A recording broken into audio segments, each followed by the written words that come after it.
Hi all, welcome to football arena. ഇന്നലെ Copa ഇറ്റാലിയയിൽ നടന്ന ക്വാർട്ടർ ഫൈനൽ പോരാട്ടത്തിൽ 1-3 ഗോളുകൾക്കാണ് ഫിയോറന്റീനയെ കോമോ പരാജയപ്പെടുത്തിയത്. മത്സരത്തിൽ അർജന്റീൻ യുവ സൂപ്പർ താരമായ നിക്കോ പാസ് തകർപ്പൻ പ്രകടനമാണ് നടത്തിയിട്ടുള്ളത്. അതായത് 58 മിനിറ്റാണ് താരം കളിച്ചിട്ടുള്ളത്. ഒരു ഗോൾ നേടാൻ അദ്ദേഹത്തിന് കഴിഞ്ഞിട്ടുണ്ട്. 47 ടച്ചുകളാണ് നിക്കോ പാസ് നടത്തിയിട്ടുള്ളത്. 35 പാസുകൾ നൽകി. അതിൽ 31 പാസുകളും അദ്ദേഹം കംപ്ലീറ്റ് ചെയ്തു. ഫൈനൽ തേർഡിലേക്ക് 4 പാസുകൾ നൽകി. 2 ഫൗളുകൾ അദ്ദേഹത്തിന് നേരിടേണ്ടി വന്നു. 3 റിക്കവറികൾ അദ്ദേഹം നടത്തിയിട്ടുണ്ട്. ഇങ്ങനെയാണ് അർജന്റീൻ യുവ സൂപ്പർ താരമായ നിക്കോ പാസ് ഇന്നലത്തെ മത്സരത്തിൽ നടത്തിയിട്ടുള്ള ഒരു പ്രകടനം. മാത്രമല്ല, മറ്റൊരു കണക്ക് കൂടി ഇപ്പോൾ പുറത്തേക്ക് വന്നിട്ടുണ്ട്. അതായത് ഈ സീസണിൽ ആകെ 24 മത്സരങ്ങളാണ് നിക്കോ പാസ് കളിച്ചിട്ടുള്ളത്.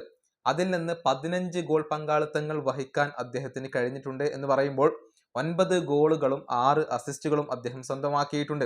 അതായത് യൂറോപ്പിൽ ഏറ്റവും കൂടുതൽ ഗോൾ പങ്കാളിത്തങ്ങൾ ഉള്ള മധ്യനിര താരമായി മാറാൻ ഇപ്പോൾ നിക്കോ പാസിന് കഴിഞ്ഞിട്ടുണ്ട് എന്നാണ് കണക്കുകൾ ചൂണ്ടിക്കാണിക്കുന്നത്.